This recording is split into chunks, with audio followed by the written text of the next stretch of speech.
Imagine you are sitting at your desk right now, just looking at your current job description. Think about the specific tasks you do every single day, the software you navigate, the distinct expertise you've spent years, maybe decades building up. Right. Now, I want you to imagine taking a thick, permanent red marker and just crossing out almost all of it. Oh, wow. Because according to some truly staggering projections we are looking at today, within this decade, over 85% of workers are going to need to change jobs entirely, or at least substantially modify their daily tasks just to remain employable. Yeah, it's a number that really forces you to pause. We've operated for generations under this comforting illusion of a linear career path. Definitely. The whole idea was that you learn trade or you get a degree in your 20s, and then you just kind of coast on that foundational knowledge. Maybe you get a few tune-ups along the way until retirement. But the data makes it very clear that the ground is quite literally shifting beneath our feet. Okay, let's unpack this. Because honestly, an 85% turnover in daily tasks sounds less like a labor market trend and more like a professional apocalypse. It does sound like that, yeah. But the goal of today's deep dive isn't to induce panic. It's actually to build a survival guide for you. We are pulling from a really comprehensive piece of research by Dr. Jonathan H. Westover on reskilling for resilience. It's a fantastic source. And the core mission of our conversation today is to explore this massive radical shift that has to happen in how we think about our brains and our careers. We have to move away from what the research calls organization-centric training. Right, which is basically a company just trying to fix its own immediate quarterly problems. Exactly, and move toward person-centered lifelong learning, the kind of continuous adaptation that keeps you, the listener, employable and valuable no matter what happens to your specific company or your industry. That distinction between organization-centric and person-centered is really the crux of the whole issue. And to really grasp why this is so urgent, we have to recognize that this 85% projection isn't just a story about AI coming for our jobs. Like AI is always the villain in the headlines. It gets all the headlines, but it's really just one ingredient in a much larger, more volatile recipe. We are looking at a convergence of several massive structural forces hitting the global labor market at the exact same time. It's this complex interplay of forces that makes the old corporate training playbook so wildly insufficient. Right, the disruption is literally everywhere. And the research outlines these major structural fractures, 4 of them specifically, that are fundamentally breaking how we learn at work. Yeah. Let's look at the first one because I think almost everyone listening has felt this recently. The shift to remote work. Yeah, the massive shift toward remote and hybrid work. The data in the source shows that formal face-to-face training hours plummeted from 40% to just 16% in a single year. That is a huge drop. But the research points out that the real damage isn't the loss of the formal classroom. It's the evaporation of something called organic learning. Organic learning is one of those crucial environmental factors that remains largely invisible until it's suddenly just gone. It represents the informal, unstructured knowledge acquisition that happens naturally when you are physically co-located with your colleagues. I always like to think of organic learning as secondhand smoke, but for good stuff. That's a great way to put it. Like you just absorb all this vital, unwritten professional knowledge simply by being in the room and breathing the same air as experienced people. It's sitting at your desk and overhearing how a veteran senior manager de-escalates a tense client call. Or the casual 5-minute mentoring session that happens when you're just waiting for the coffee machine. Yeah. Or that spontaneous collaboration when someone rolls their chair over to your screen to help troubleshoot a bug. Exactly. Yeah. And when you are isolated in your home office staring at a screen, that secondhand knowledge completely vanishes. You only learn what is explicitly scheduled on a calendar invite. Which fundamentally limits the depth of what you can acquire. And the research highlights a really concerning ripple effect here. This evaporation disproportionately harms early career workers. Oh, because they don't have the network yet. Precisely. If you are a new employee onboarding virtually, you are starved of that nuanced interpersonal skill development. You aren't forming those spontaneous professional networks that naturally facilitate problem solving. Which makes sense. They're just alone in their apartments. Over time, remote workers start reporting a deep sense of disconnection from the organizational culture.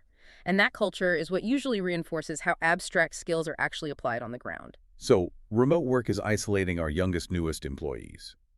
But that isolation is actually colliding with a totally different demographic crisis happening on the other end of the spectrum, which is our second major disruption. The rapidly aging workforce. Yes.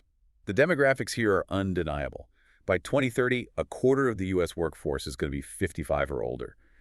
And we are seeing similar, if not even steeper, aging trends across parts of Asia and Europe. What's fascinating here is the cognitive science behind this demographic shift. It gets really intricate. We have to look at how the human brain actually processes new information as it ages, Right. and why standard one-size-fits-all corporate training fails older workers so systematically. In cognitive psychology, there is a key distinction between two types of intelligence. First, you have fluid intelligence. Okay, what does that cover? This encompasses your raw reasoning power, your processing speed, and your working memory. Fluid intelligence actually peaks in early adulthood and then begins a slow, natural decline. Wow, okay. Because of that decline, it can become increasingly difficult to ingest and master genuinely novel, entirely unfamiliar information at a really rapid pace. Which makes total sense. If a company just tosses a completely alien, complex software architecture Right. at a 60-year-old and expects them to process it at the exact same speed as a 25-year-old fresh out of college, They are essentially setting that older worker up to fail. right, it's just biologically unfair. They are failing because they are ignoring the second, equally crucial half of the cognitive equation, and that is crystallized intelligence. Crystallized intelligence. Yes. This represents a person's accumulated knowledge, their deep expertise, and their nuanced contextual understanding of their field. Unlike fluid intelligence, crystallized intelligence can continue to grow and deepen well into a person's 70s. That's amazing. Older workers have an extraordinary capacity to learn, but they learn most effectively when new content is deliberately anchored to their existing, heavily developed knowledge structures. But the standard corporate onboarding module just treats everyone like a blank slate. It completely disregards the fact that a 55-year-old has decades of highly idiosyncratic, specialized mental models. It completely ignores it. When a company ignores that crystallized intelligence, they aren't just insulting the employee. They are leaving a massive reservoir of organizational wisdom entirely untapped. And worse, they start triggering these terrible emotional realities. The source mentions that when older workers are subjected to training that doesn't fit how they learn, their self-efficacy plummets. In real terms, that means they start internalizing the stereotype. They start believing, maybe I'm just too old to learn this, and they just stop trying. It becomes a self-fulfilling prophecy of obsolescence, driven entirely by bad training design. It's so systemic. And speaking of systemic, this brings us to the third disruption. It's not just who is working or how we are working. It's about where work is even tenable anymore. We have to look at climate change and occupational displacement. Yes, the geographic shifts. The source notes that over 20 million people are displaced annually by climate impacts. This is fundamentally altering the geography of labor. Agricultural work, outdoor labor, entire regional sectors are having to shift. It's massive. Now, looking at the labor market facts in this research, I have to challenge a very common, very sunny narrative you hear a lot. The idea of green reskilling. Right, the idea that it will be easy. Yeah, the assumption that as legacy industries fade, we're just going to seamlessly transition all those workers into the renewable energy sector. That seems incredibly frictionless for a world that is, full of friction. The friction is the entire point. Yeah. If we look at this strictly through the lens of labor economics and the actual feasibility of skill transferability, the research explicitly warns against those overly optimistic policy narratives. So it's not that simple. Not at all. Let's take the classic example of transitioning a coal miner into a solar panel installer. A coal miner possesses deep, highly specialized knowledge, subterranean geology, heavy machinery operation in confined spaces, specific ventilation safety protocols. Right.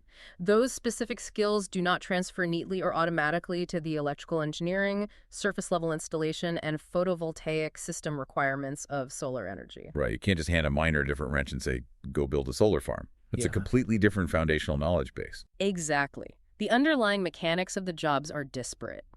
If regional workforce development agencies don't map declining occupations to growth sectors realistically, meaning they base their programs on actual factual skill overlap rather than wishful thinking, these grand reskilling initiatives will stall out. And what happens to the workers?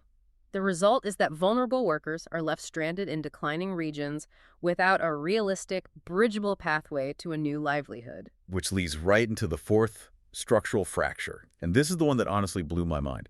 We spend so much time analyzing corporate training, but we are completely ignoring the hidden majority. Over 61% of the global workforce operates in the informal economy. It's an immense segment of humanity. We are talking about gig workers, day laborers, street vendors, intergenerational artisans. And from a developmental perspective, these workers are operating entirely without a safety net. They bear the absolute full burden of their own training and adaptation. There is no corporate HR department running analytics to identify their skill gaps. There is no employer sponsorship to pay for evening courses, and certainly no paid time off to pursue professional development. Okay, so let's synthesize this. We have remote work destroying organic learning. We have an aging workforce being alienated by one-size-fits-all training. We have climate realities forcing structural job changes with immense friction. And we have 61% of the world figuring it out completely on their own. That's a landscape, yes. Given these disruptions, what is the actual human cost of ignoring this? Because it seems like the default corporate response is to just buy a company-wide subscription to an online learning platform, hand everyone an iPad and say, good luck, go reskill. Why doesn't that work? Because it completely ignores the psychological toll of the modern labor market. The cost of failing to adapt isn't just financial. Psychologists refer to it as a loss of work volition. Work volition. So volition implies will or choice. Are you saying the cost here is that people actually lose the psychological feeling that they have any control or agency over their own career trajectory? That is the exact mechanism. When your skills stagnate in a market that is rapidly evolving around you, you lose your agency. You face underemployment, you get locked into declining roles with deteriorating wages, and you lose the perception that you are a relevant participant in the economy. That sounds awful. It's the feeling of being functionally trapped. Which sounds exhausting. It is deeply exhausting, and it creates a vicious downward spiral. The research shows that when workers lose that sense of work volition, it severely elevates their risk for anxiety, depression, and general disengagement. So they just give up. Yes. As their mental health declines, they become even less proactive in seeking out new development. So the very people who most desperately need to renew their skills are the ones who engage with learning the least, simply because they feel entirely defeated by the system. Which brings me back to the iPad solution. We have all this incredible access to personalized AI learning and micro courses now. It seems like democratizing the information should be the fix. You would think so. But the data in the source material drops a heavy reality check. MOOCs, these massive open online courses that provide free access to world-class university content, have an average completion rate of under 10%. Under 10%. Because simply providing access to raw content is fundamentally not the same thing as facilitating human learning. It makes me think of a medical scenario. It's like taking a random employee, dropping them into an operating room with a scalpel and an iPad, loaded with world-class surgical tutorials, and saying, good luck, the patient needs a bypass. Yes, exactly. The access to the tutorial isn't the problem. The problem is they have absolutely no guided scaffolding to process, practice, and apply that deeply complex information. They don't know how to learn it. That is where the psychological concept of metacognition becomes the central hurdle. Metacognition is, quite simply, thinking about your own thinking. It's the ability to accurately assess your own learning needs, objectively identify your own skill gaps, and then self-regulate your behavior to close those gaps. And the harsh truth of adult learning is that we struggle deeply with this. Why is that? The research specifically cites the Dunning-Kruger effect, which is the cognitive bias where people frequently overestimate their abilities or fail entirely to recognize their own incompetence until a massive, undeniable performance failure occurs. We literally do not know what we do not know. But wait, this presents a huge paradox. Oh, it does. If we know that adults are terrible at assessing their own skills because of the Dunning-Kruger effect, how on earth are we supposed to figure out what to learn? Right? The source talks about using a lifelong learning matrix to map out our competencies. But isn't asking a worker with the Dunning-Kruger effect to fill out their own matrix kind of like asking a blindfolded person to draw a map? It is a phenomenal paradox, and overcoming it is why the lifelong learning matrix cannot just be a solo exercise done in a vacuum. To bypass the Dunning-Kruger trap, the matrix requires external friction. External friction? Like what? You don't just guess what you're good at. You have to map your assumed competencies against objective industry benchmarks, peer evaluations, or tangible outcomes.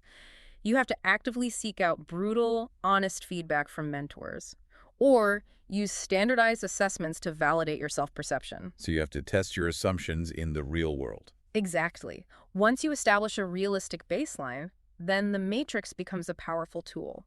You start mapping available developmental opportunities, whether that is a formal course, a shadowing opportunity, or a specific project, directly against those validated gaps. It forces you to build an actual strategy.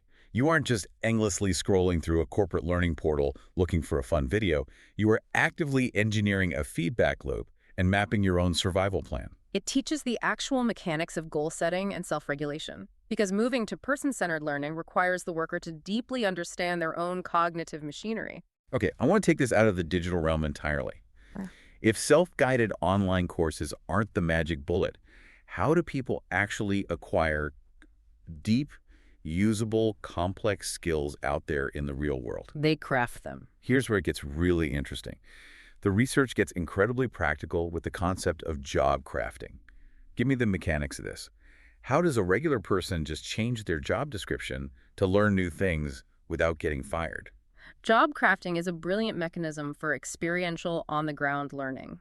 It is the deliberate process where employees proactively modify the boundaries of their own role. Like taking on extra work. Sometimes they might engage in task crafting, taking on new responsibilities that stretch their abilities, or relational crafting, deliberately building alliances with experts in different departments, or even cognitive crafting, redefining the purpose of their daily work. Okay, I see. You aren't waiting for HR to hand you a formal promotion or a new job title. You are stealthily molding your current job into a personal learning laboratory. The source material provides a fascinating factual example of this, playing out at a mid-sized auto parts manufacturer. They were facing a massive wave of automation. Which usually means layoffs. Normally, that translates to wholesale layoffs for the floor production workers. But instead, they engineered a rotational apprenticeship model based on job crafting. They invited the production workers to apply for 6-month assignments, where they would rotate through maintenance, quality assurance, and even basic coding roles. It's a perfect synthesis. The workers received some formal classroom instruction, but critically, it was married to hands-on relational crafting with technical specialists on the floor. Right? After the rotation, these workers had bridged the gap and could transition into the new, higher-level technical positions. The company avoided the friction of layoffs and solved their technical talent shortage. And the workers utilized experiential learning to craft entirely new, resilient career trajectories. The research contrasts that with Deloitte's approach. Deloitte has built this massive corporate culture around person-centered learning, utilizing their management layer totally differently. Yes, Deloitte operates with the structural philosophy that continuous learning must be normative. They provide employees with literal learning budgets that can be spent on exploring topics outside their immediate purview. That's incredible. But the most crucial mechanism is how they deploy their managers. Managers at Deloitte are explicitly trained to act as learning coaches. So not just taskmasters. Exactly. Their regular one-on-one conversations aren't just backward-looking performance evaluations focused on KPIs. They are forward-looking developmental conversations, mapping the employee's long-term aspirations against the firm's evolving needs. Okay, but let's pause here and bring this back to the listener. What if you're listening to this right now and your manager is definitely not a learning coach? That is the reality for a lot of people. What if your boss actively discourages you from spending time on anything outside your immediate daily metrics? How do you job craft when the environment is hostile to it? That is a very real constraint. When your direct manager is a blocker, job crafting has to become more subversive and horizontal. Subversive, I like that. You focus heavily on relational crafting, Yeah. building alliances with peers or leaders in other departments who do value development. You volunteer for cross-functional projects where your immediate boss isn't the sole gatekeeper. You find the loopholes. You find ways to optimize your required tasks so efficiently that you carve out hidden pockets of time to shadow others. It requires a tremendous amount of self-advocacy to build your own curriculum when the organization won't provide the syllabus. Which brings us back to that 61% of the workforce in the informal economy. Or think about immigrants who arrive in a new country with incredible, complex skills, but zero recognized credentials. Right. They don't even have a hostile boss to work around. They have no organizational structure at all. How do we help them job craft and prove their worth? This requires systemic intervention, specifically through systems called recognition of prior learning, or RPL. The reality is that informal occupations require highly sophisticated, crystallized intelligence. like the artisans you mentioned earlier. Think of the extraordinary manual dexterity, material knowledge, and spatial reasoning a traditional weaver or an informal auto mechanic acquires over decades. RPL systems are designed to assess and formalize those exact hidden competencies against official occupational standards, regardless of whether they were learned in a classroom or an alleyway. So how does that actually work mechanically? Like, how do they test them? The research highlights India's use of practical trade tests as a prime example. Artisans, gig workers, and repair technicians can undergo hands-on practical assessments where they physically demonstrate their skills under observation by certified evaluators. Oh, so they just show what they can do. If they pass the benchmark, they receive an official, government-recognized skill certificate. It completely bypasses the need for formal schooling. This is an absolute game changer for economic equity. It allows a worker to take their invisible, informal talent and convert it into a tangible, recognized credential. That piece of paper can secure a microloan to expand their business or act as a passport into the formal economy. It's literally making the invisible visible. Yeah. I love that. So we've explored the micro-level individual tactics like job crafting and mid-level company tactics like management coaching. Yes. But if we are genuinely going to survive this 85% job turnover rate globally, it feels like we need a massive foundational shift in our collective mindset, and honestly, a society-wide infrastructure upgrade. If we connect this to the bigger picture, surviving this level of volatility requires cultivating two specific psychological traits at scale: learning agility and a growth mindset. Okay, learning agility. Learning agility is the specific capability to learn from an experience, extract the underlying principle, and then successfully apply that insight to a completely novel, highly ambiguous situation. Got it. And the growth mindset. The growth mindset is the fundamental psychological belief that your basic abilities are malleable, that they can be developed through dedication and effort, rather than being fixed traits you are simply born with and stuck with forever. The research uses AT&T's Workforce 2020 initiative to show what happens when you try to install that mindset across a massive enterprise. AT&T realized years ago that shifting technology was going to render a huge portion of their legacy workforce obsolete. Yes, a daunting realization. But instead of the traditional organization-centric route, which is just mass layoffs followed by trying to hire new people, they publicly committed to retraining over 100,000 existing employees. And the mechanism they used to achieve that was radical transparency. They built an internal platform showing exactly what specific skills would be required for the future positions they were creating, where the current organizational gaps were, and precisely what the learning pathways looked like to get there. So everyone knew exactly what was happening. They framed the transition as a transparent partnership. The company provides the financial resources, the tools, and the time, but the employee is entirely responsible for taking ownership of their own development. By framing this as a collective structural challenge rather than an individual deficit, AT&T successfully embedded that growth mindset. But again, that's one massive, highly profitable company. A 21st century economy cannot rely entirely on corporate benevolence to keep its citizens employable. We desperately need 21st century public learning infrastructure. Precisely. The societal infrastructure is the final piece of the puzzle. Just as the industrial demands of the 20th century required the invention of universal secondary education, the volatility of the 21st century requires universal access to continuous learning. It has to be a public good. The research points to international models that are already operationalizing this. Look at Singapore's Skills Future initiative. I found this part fascinating. Walk us through how Skills Future changes the game for the average citizen. It treats the citizen as an empowered consumer of education. The government provides all citizens with individual learning accounts populated with specific learning credits. So they literally give them money to learn. Citizens can use these credits across a massive curated marketplace of approved training providers, ranging from universities to specific technical boot camps. The government actively tops up these accounts at various life stages, heavily subsidizing and structurally encouraging continuous skill upgrading throughout a person's entire life. That's a completely different paradigm. We also see models like Germany's dual apprenticeship system, which deeply integrates paid, on-the-job workplace training with formal, state-sponsored classroom instruction. It creates highly respected, adaptable vocational pathways. It's treating learning as a fundamental public utility, exactly like roads or the electrical grid. We need portable credentials that you carry with you from job to job. Mm. And we need the kind of income support that allows a person to actually take 3 months off to reskill without facing immediate financial ruin. Because the research is unequivocal on this point. When large segments of the population lack realistic, supported pathways to maintain their employability, economic inequality drastically widens, social mobility halts, and the entire civic system becomes incredibly fragile. It threatens everything. Equitable access to continuous learning is not just a progressive HR policy. It is the bedrock of societal resilience. So what does this all mean for you, listening right now? If we synthesize everything we've explored from Dr. Westover's research, the takeaway is stark, but I think it's deeply empowering. I agree. The future of work demands that we completely stop treating training as an episodic, temporary corporate Band-Aid applied only when a company is bleeding. We have to start treating learning as an embedded, lifelong, person-centered habit.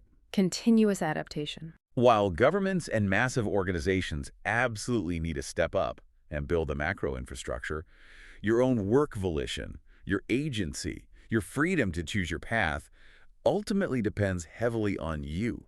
It depends on your willingness to seek out brutal feedback, avoid the Dunning-Kruger trap, and continuously craft your own job, even when it's uncomfortable. It requires adopting an aggressively active stance toward your own capability. In this labor market, you simply cannot wait to be trained. We started this deep dive by imagining the ground shifting beneath your feet, realizing that 85% of your daily tasks might be totally obsolete within a few years.